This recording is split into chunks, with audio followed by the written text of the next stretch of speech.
देश की बड़ी खबरों का नमस्कार। मैं हूं आपके साथ शुभी शुक्ला और आप देख रहे हैं नेशन आओ समाचार। फर्रुखाबाद में निजी स्कूलों की मनमानी थमने का नाम नहीं ले रही है। डीएम के आदेश के बावजूद कक्षा 4 की किताबें करीब 7,000 में बेची जा रही हैं। अभिभावक परेशान है और सिर्फ एक डिपो पर ही किताबें मिल रही हैं, लेकिन प्रशासन अब तक कार्यवाही नहीं कर रहा है। कहाँ रहते हैं? कमाल किस विद्यालय की ये बुक्स आप लेकर? वीपी अग्रवाल, कौन सी क्लास की? क्लास 4। कितने रुपए जो है वो? 6500 रुपये। क्या आपकी जो मांग है वो है? ये मांगे 6500 रुपये। क्लास 4 की किताबें काफ़ी महंगी नहीं है। किस प्रकार से अन्य लोग जो हैं वो भी किताबें खरीदते हैं, लगातार महंगी जो है वो होती? कितने बच्चे आपके पढ़ रहे हैं विद्यालय में? उसमें एक बच्चा पढ़ रहा है। एक बच्चा पढ़ रहा है, 4th क्लास में है। और पिछले कितनी क्लासों से लगातार उसी में पढ़ रहा है? उसी में पढ़ रहा है। चौथी साल है इस साल। इससे पहले भी आपने किताबें खरीदी होंगी उस विद्यालय की, तब भी क्या इसी प्रकार से इतनी महंगी किताबें आई थी? 6900 रुपये की आई थी क्लास 3 की। क्लास 3 की। इस बार 4th क्लास की ली हैं तो कितने की आई हैं? 6500 रुपये। 6500 रुपये की। लगातार अधिकारियों से भी शिकायत की जाती है, इसमें अभी कोई फ़र्क नहीं पड़ रहा है स्कूल वालों को। कोई फर्क नहीं है। किसी एक बुक डिपो से लेने का दबाव बनाया जाता है क्या? कहाँ से आप लेकर आए हैं? उनके वहाँ से मिलती हैं, बाकी कहीं नहीं मिलेंगे किताबें। अच्छा, स्कूल में ही मिलती है? स्कूल के बाहर स्कूल के डिपो है कोई, वहीं। हाँ, वहीं पे मिलती हैं और पूरे जनपद में कहीं नहीं है। ठीक। औरैया के बेला थाना क्षेत्र में भीषण आग से हड़कंप मच गया। आग की चपेट में आकर एक भैंस की मौत हो गई, जबकि कई पशु झुलस गए। आग में मोटरसाइकिल, अनाज और नकदी भी जल गई है। मौके पर पहुंची फायर ब्रिगेड ने कड़ी मशक्कत के बाद आग पर काबू पाया। सिद्धार्थनगर मेडिकल कॉलेज में बड़ी लापरवाही सामने आई है, जहां लिफ्ट में मरीज, मीडिया कर्मी और अन्य लोग फंस गए। घंटों मशक्कत के बाद सभी को सुरक्षित निकाला गया। घटना ने कॉलेज प्रशासन की सुरक्षा व्यवस्था पर गंभीर सवाल खड़े कर दिए हैं। फर्रुखाबाद के खैराती खां मोहल्ले में पारिवारिक विवाद ने हिंसक रूप ले लिया। दोनों पक्षों के बीच जमकर ईंट पत्थर चले, जिससे इलाके में अफरा तफरी मच गई। घटना का वीडियो सोशल मीडिया पर वायरल हो रहा है। पुलिस मामले की जांच में जुटी है। बदायूं के उसावा सीएचसी में इलाज कराने पहुंचे व्यक्ति ने प्रभारी पर अभद्रता का आरोप लगाया है। शिकायत करने पर उल्टा पीड़ित का ही चालान कर दिया गया। आहत व्यक्ति ने आत्महत्या की चेतावनी, जिसके बाद स्वास्थ्य विभाग ने जांच के आदेश दिए हैं। मेरा नाम ओपी सिंह है। मैं ग्राम रतनंगला का रहने वाला हूँ। मेरी लड़की का स्वास्थ्य खराब होने की वजह मैं उसावा सीएचसी पर आया। 1 रुपये का मैंने ये वाला पर्चा बनवाया। ओपीडी पे चढ़ा हुआ है। डॉक्टर साहब ने दवाइयाँ लिखी और जांच भी लिखी, ब्लड जांच हुई। जांच के उपरांत एमओआईसी आए मेरे पास, बोले कि क्या कर रहे हो? मैंने कहा सर हाथ जोड़ के नमस्कार। सर बोले नमस्कार का है कि ये कौन है? मैंने कहा सर ये मेरी बेटी है। बोले बेटी नहीं आपकी है, ये आपकी रखेल मुझे लग रही है। ये भाषा उनकी सुन करके हमें महसूस हुआ कि लड़की को क्या मैसेज जाएगा। ये बात सर हमने मत बोलो, मेरे जो रखेल नहीं है, मेरी बेटी है बड़ी वाली। ये बात नहीं माने तो एमओआईसी राहुल सिद्धार्थ ने बोले कि आपकी रखेल है। हमने सर ऐसा मत बोलो। राहुल सिद्धार्थ ने मुझे हड़काया, धमकाया। इसकी सीसी कैमरे में फुटेज निकलवाई जाए, जांच कराई जाए। उनके खिलाफ यदि मैं दोषी हूँ तो मेरे खिलाफ कार्रवाई हो, यदि वो दोषी हों तो उनके खिलाफ कार्रवाई हो। उसके बाद मैंने कहा हमने कि मैं डॉक्टर साहब मैं आपके खिलाफ तहरीर देंगे। तब मुझे उन्होंने गाली गलौज, माँ बहन की गाली गलौज की राहुल सिद्धार्थ ने, एमओआईसी ने। मैं थाना अध्यक्ष जी के पास पहुँचा, राजेंद्र सिंह के पास में। तो मैंने सर ऐसी सी बात है, मेरे साथ में मेरी लड़की को एमओआईसी ने बताया कि आपकी रखेल है, ये लड़की नहीं है। तो मैंने कहा हमने सर हमारी तहरीर आप लिख लो। तहरीर मैंने उनको दी। तहरीर देने के बाद बोले आप बिटिया छोड़ा जाकर घर पर, उसके बाद दोबारा लौट कर आना, मैं एमओआईसी बुला रहा हूँ। 15-20 मिनट में एमओआईसी थाना उसावा में पहुँचे। मुझे टेलीफोन करा एसओ साहब ने, मैं पहुँचा। पहुँचने के बाद मैंने कहा सर बताइए, हाथ जोड़ के सर बताइए। मैंने कुछ नहीं बोल पाया। एसओ साहब ने माँ बहन लड़की की मेरे को बहुत गाली दी कि साले तू भूमाफिया है, तू हिस्ट्री सीटर है। मुझे बहुत गाली दी। यदि मैंने कहा साहब मैं ना भूमाफिया हूँ ना हिस्ट्री सीटर हूँ, यदि मैं हूँ तो मेरे पर कार्रवाई करो। बोले आपने डॉक्टर साहब हड़काया, धमकाया। मैंने सर मैंने कुछ नहीं हड़काया धमकाया। ऐसा करा हो तो सीसी कैमरे में आप एक बार निकलवा लो। ये 7 तारीख दिन मंगलवार की बात है। घटना 11:30 की बात है। मैं 10-15 मिनट के बाद पहुंच गया थाने में। उसके उपरांत में एसओ साहब ने मेरी कुछ नहीं सुनी। 50 गाली देने के बाद मुझे मेरी मार पिटाई भी करवाई, मुझे हवाला तक बंद करा दिया। उसके बाद मैंने कुछ दिया नहीं उनके लिए। MOIC ने उनको पैसे देने के बाद पैसे दिए और मेरा 51 में चालान कराया गया, मेरी पिटाई भी करवाई। एसओ साहब का रवैया ठीक नहीं। एसओ साहब का MOIC का मिली भगत है। मैंने CMO साहब को भी फ़ोन करा, CMO साहब से मेरी बात हुई, ये रिकॉर्डिंग भी मेरे पास है। मैंने CDO साहब की फ़ोन लगाया 2 बार, CDO साहब ने सर ने फ़ोन नहीं उठाया। यदि ये कार्रवाई इन दोनों के खिलाफ नहीं हुई तो मैं कप्तान साहब के यहाँ या DM साहब के यहाँ मैं आत्महत्या करूँगा। झांसी में कल्लू केवट ने डूब रहे 2 बच्चों की जान बचाकर मिसाल पेश की है। इस साहसिक कार्य के लिए उन्हें सम्मानित किया गया है। समाज में जहां लोग वीडियो बनाते हैं, वहां ऐसे नायकों की जरूरत है। ये संदेश इस घटना से सामने आया है।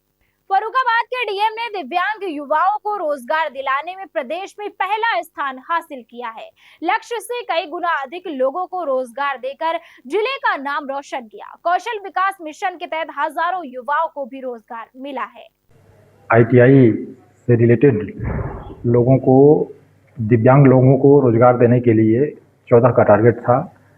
हमारे प्रिंसिपल और अन्य लोगों ने, सभी लोगों ने मिलकर इसमें बहुत अच्छा काम किया है और 62 दिव्यांग लोगों को रोजगार दिया गया है।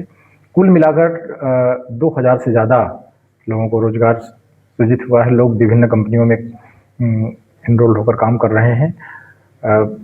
1 ट्रिलियन इकोनॉमी बनाने के माननीय मुख्यमंत्री जी के संकल्प के दृष्टिगत लोगों को आत्मनिर्भर बनाने और आर्थिक रूप से सशक्त बनाने के दृष्टिगत ये योजना और ये उपलब्धि हम सबके लिए बहुत प्रोत्साहन देने वाली है। सर, जो अन्य लोग थे ITI किए थे, रोजगार दिलाया गया, उसमें भी प्रदेश में दूसरा स्थान प्राप्त किया है फर्रुखाबाद जनपद ने। हाँ, 2000 का टारगेट था और 2000 से ज़्यादा हम लोगों ने उसमें भी रोजगार सृजन कराया है और ये भी उपलब्धि है ना।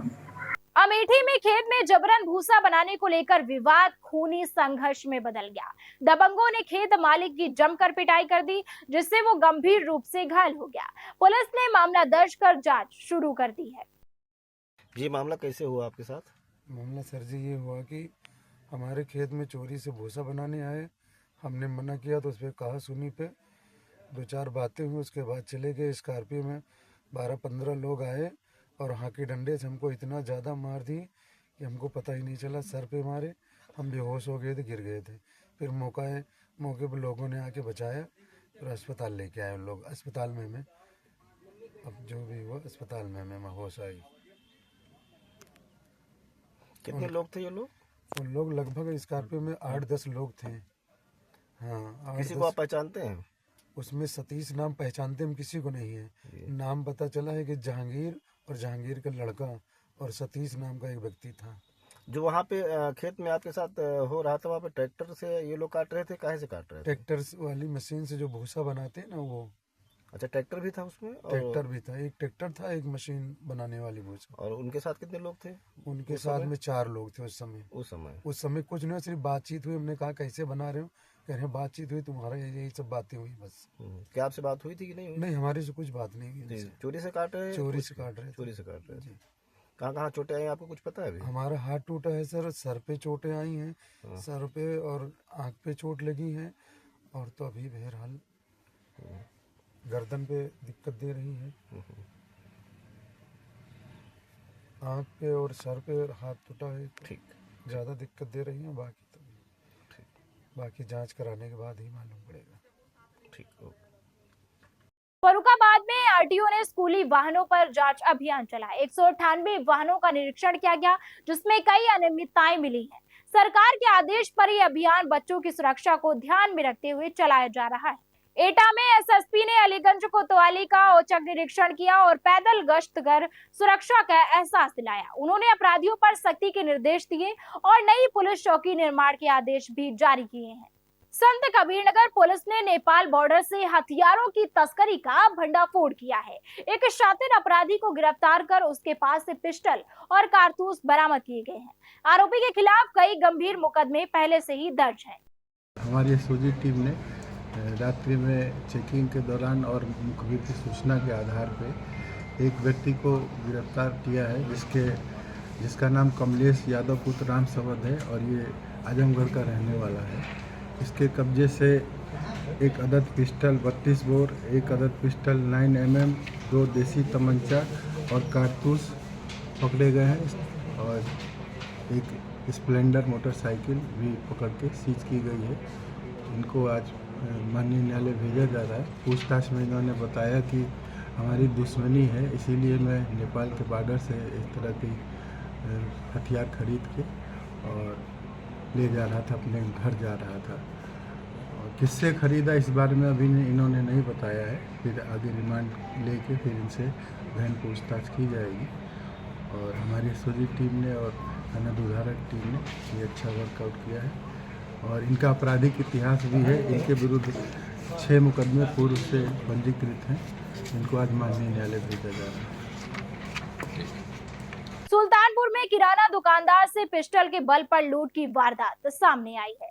बदमाशों ने दुकान में घुसकर लूटपाट की और फरार हो गए। पुलिस ने मामला दर्ज कर जांच शुरू कर दी है और जल्द ही खुलासे का दावा किया गया है। सुल्तानपुर में 13वीं का निमंत्रण देने गई लड़की पर फायरिंग से सनसनी फैल गई। गोलीबारी में 5 लोग घायल हुए हैं। पुलिस ने मामला दर्ज कर आरोपियों की तलाश शुरू कर दी है। आज दिनांक 9 अप्रैल 2026 की रात्रि में थाना बल्दीराय में सूचना मिली कि बघौली ग्राम में गोली चली है। इस सूचना पर तत्काल पुलिस मौके पर पहुंची। जानकारी करने पर ज्ञात हुआ कि समरजीत यादव की पत्नी की 13वीं के कार्यक्रम था, जिसमें उनकी पुत्री प्रीति यादव पटीदार त्रिवेणी यादव और राजेश यादव के यहाँ न्योता देने गई थी। राजेश यादव ने प्रीति के साथ गाली गलौज किया, जिससे दोनों में आपस में झगड़ा हुआ, जिसके बाद राजेश ने इन लोगों पर गोली चला दी, जिसके छर्रों से समरजीत के परिवार के 5 लोग घायल हो गए। सीएचसी से इन लोगों का ट्रीटमेंट कराकर जिला अस्पताल रेफर किया गया है।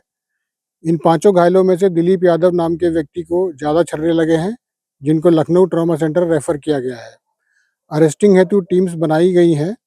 आवश्यक विधिक कार्रवाई इसमें प्रचलित है।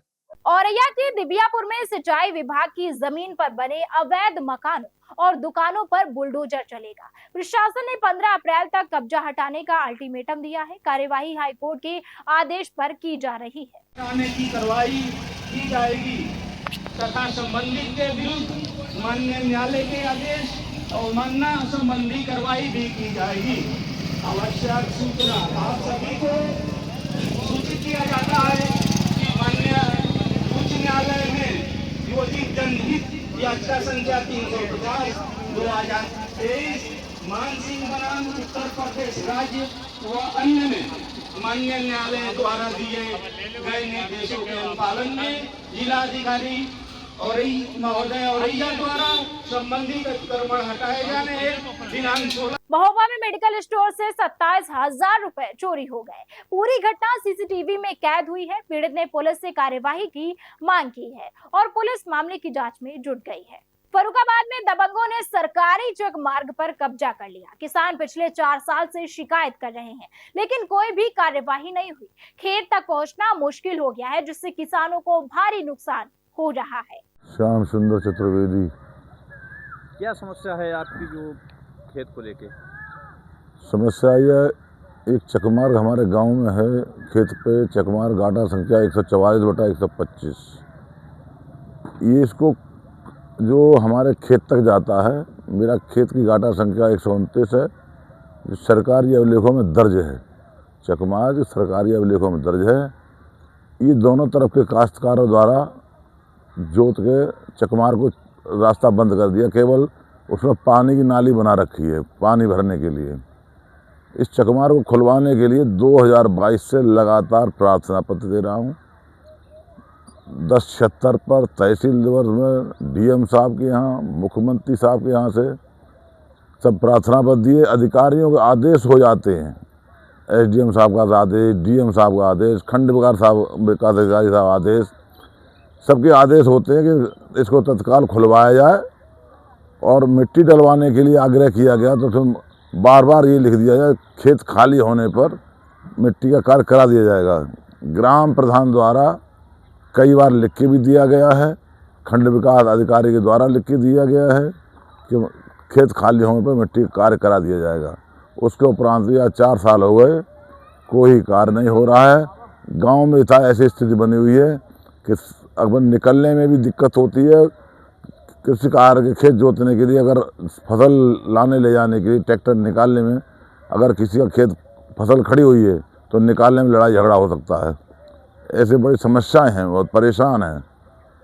लेखपाल महोदय से रमाकांत अलग अलग रिपोर्टें लगाते हैं और पक्ष करते हैं कि तुम्हारा चक्रोड थोड़ी ना है, चक्रोड तो सरकारी है। ये लेखपाल और प्रधान उमेश चतुर्वेदी ये मिलकर हमारी हत्या कराना चाह रहे हैं। ये ऐसा माहौल बनाते ताकि लड़ाई झगड़ा उत्पन्न रहे। ये चाहते तो कब की मिट्टी पड़ जाती, रास्ता खुल जाता, लेकिन ये लोग नहीं चाह रहे हैं। ऐसी स्थिति में चाहे अगर कोई भी घटना हो सकती है तो उसके जिम्मेदार लेखपाल रमाकांत, नायब तहसीलदार साहब जो साथ में रिपोर्ट लगाते हैं, मौके पर देखते भी नहीं, और हमारे प्रधान पति उमेश चतुर्वेदी ये जिम्मेदार होंगे। मेरे साथ कोई घटना घटित होती है तो। हमीरपुर में ब्राह्मण समाज ने आपत्तिजनक सोशल मीडिया पोस्ट के खिलाफ पुलिस अधीक्षक को ज्ञापन सौंपा है।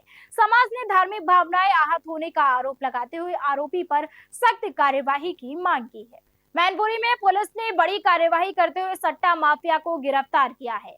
आरोपी के पास से हजारों रुपए बरामद हुए हैं। पुलिस की इस कार्यवाही से इलाके में हड़कंप मच गया है। औरैया में सिंचाई विभाग की जमीन पर बने अवैध कब्जों को हटाने की कार्यवाही तेज हो गई है। प्रशासन ने 48 मकानों और दुकानों को खाली करने का नोटिस जारी किया है। हमीरपुर में ग्रामीणों ने बस्ती के बीच शराब ठेका हटाने की मांग को लेकर कलेक्ट्रेट पहुंचकर ज्ञापन सौंपा है। लोगों का कहना है कि ठेके से इलाके का माहौल खराब हो रहा है। एटा में जीएसटी और एसआईबी टीम ने तंबाकू व्यापारियों पर छापेमारी की। जांच में भारी अनियमितताएं मिलने पर स्टॉक सील कर दिया गया है। कार्यवाही से व्यापारियों में हड़कंप मच गया है। कानपुर देहात में मतदाता सूची का अंतिम प्रकाशन किया गया। जिले में कुल 11 लाख से अधिक मतदाता दर्ज किए गए हैं। जिला निर्वाचन अधिकारी ने सभी राजनीतिक दलों को इसकी जानकारी दी है। गाजीपुर में भाजपा कार्यकर्ता ने पार्टी में अंदरूनी मतभेद की बात कही है। उन्होंने दावा किया है कि इसी कारण विधानसभा चुनाव में पार्टी को नुकसान उठाना पड़ा है। सबसे पहले आप सबका स्वागत है चैनल में। इस वक्त हम गाजीपुर जनपद के मोहम्मदाबाद तहसील में मौजूद हैं। यहाँ की नगर पालिका है और नगर पालिका के जो है सभासद बने हुए हैं दिनेश चंद्र अग्रवाल, जिनसे हम वार्ता करेंगे। और वार्ता इसलिए करेंगे कि वो नगर पालिका के सभासद भी हैं और भारतीय जनता पार्टी जो है, भारतीय जनता पार्टी को पुराने कार्यकर्ता भी हैं। तो इसलिए हम उनसे बात करेंगे और आप सबको दिखाएंगे। जैसा कि मेरा सवाल है कि केंद्र में बीजेपी की सरकार है, राज्य में बीजेपी की सरकार है और जिले में अगर देखा जाए तो एमएलसी भी बीजेपी के ही हैं, लेकिन क्या वजह है कि गाजीपुर में 7 के 7 विधानसभा सीट जो है बीजेपी हार जाती है। इससे हम उनसे बात करेंगे और आपको दिखाएंगे भी कि उनका क्या नाम है। आप देखते रहिए। गाजीपुर से जय कुमार पांडे की रिपोर्ट। धन्यवाद। गाजीपुर में टूरिस्ट बस हादसे को लेकर पुलिस ने बड़ा खुलासा किया है। जांच में सामने आया कि ड्राइवर की नींद और थकान के कारण हादसा हुआ है। पुलिस ने लोगों से अफवाहों पर ध्यान न देने की अपील की है। गाजियाबाद के इंदिरापुरम में रहने वाले लोगों पर अतिरिक्त शुल्क का बोझ बढ़ने वाला है। सुप्रीम कोर्ट के फैसले के बाद जीडीए ने 1355 रुपए प्रति वर्ग मीटर अतिरिक्त देने का आदेश जारी किया है। तो ऐसी ही खास और बड़ी खबरों के लिए बने रहिए हमारे साथ और देखते रहिए नेशन नाउ समाचार।